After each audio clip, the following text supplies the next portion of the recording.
Hello dear student, welcome to our channel CS in IT engineering Gyan. DBMS के tutorials देख रहे थे। आज का जो हमारा टॉपिक रहेगा वो है सीरियलाइजिबिलिटी। इस लेक्चर में हम देखेंगे सीरियलाइजिबिलिटी क्या होता है और उसके टाइप्स को with the help of example. बहुत ही इंपॉर्टेंट टॉपिक है, ठीक है। कॉम्पिटिटिव एग्जाम के पर्पज से भी ले लो आप, या फिर इंटरव्यू की प्रिपरेशन करो तब भी। तो वीडियो को एंड तक जरूर देखना, और अगर आप मेरे चैनल पर नए हैं तो प्लीज मेरे चैनल को सब्सक्राइब करना ना भूलें। हम इसी टाइप से हैंड रिटन नोट्स के थ्रू पढ़ेंगे। आप भी मेरे साथ साथ नोट्स बनाते जाइए, आपके लिए बहुत बेनिफिशियल होगा। सो वीडियो को स्टार्ट करते हैं। सीरियलाइजिबिलिटी क्या होता है? सीरियलाइजिबिलिटी ये डिसाइड करता है कि जब मल्टीपल ट्रांजेक्शन एक साथ मीन्स कॉन्करेंटली एग्जीक्यूट होती है तो उनका रिजल्ट वैसा ही होता है जैसा कि एक एक करके सीरियली एग्जीक्यूट होने पर। और इसका मेन पर्पस क्या होता है सीरियलाइजिबिलिटी का? ये डेटा कंसिस्टेंसी बनाए रखता है और अनवांटेड रिजल्ट को रोकता है। तो serializability ensure that when multiple transaction execute concurrently at the same time the result is the same as if they had executed one after another means serially।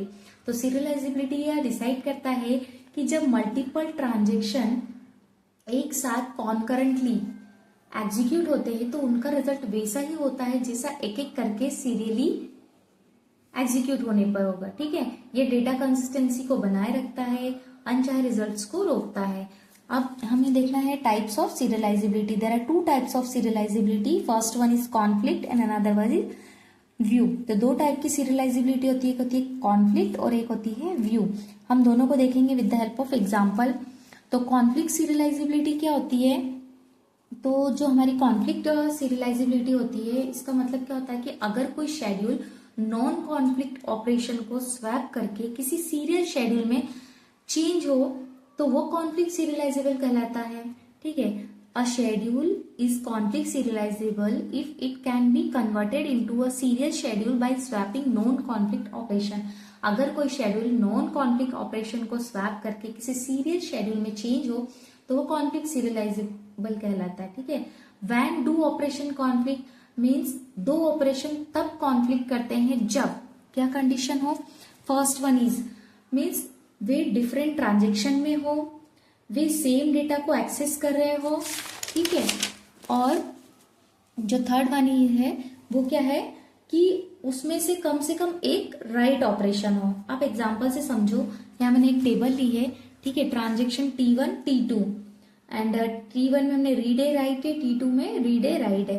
तो इसमें क्या कॉन्फ्लिक्ट है? फर्स्ट कॉन्फ्लिक्ट देखो आप, T1 राइट ए मतलब transaction 1 right A and T2 transaction T2 read ए। तो conflict हुआ means कैसे? जो T2 है,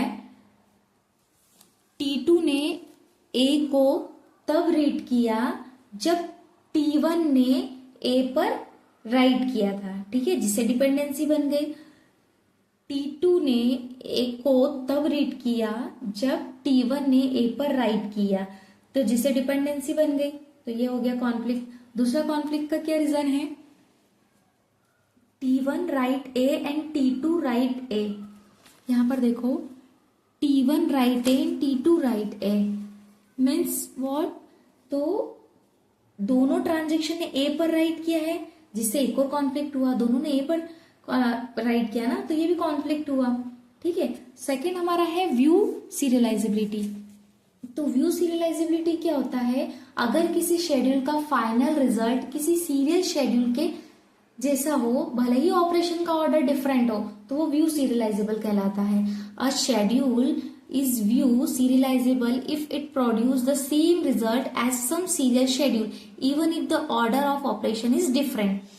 मतलब अगर किसी शेड्यूल का फाइनल रिजल्ट किसी सीरियल शेड्यूल के सेम हो, भले ही ऑपरेशन का ऑर्डर डिफरेंट हो, तो वो व्यू सीरियलाइजेबल कहलाता है। इसकी कुछ कंडीशंस है।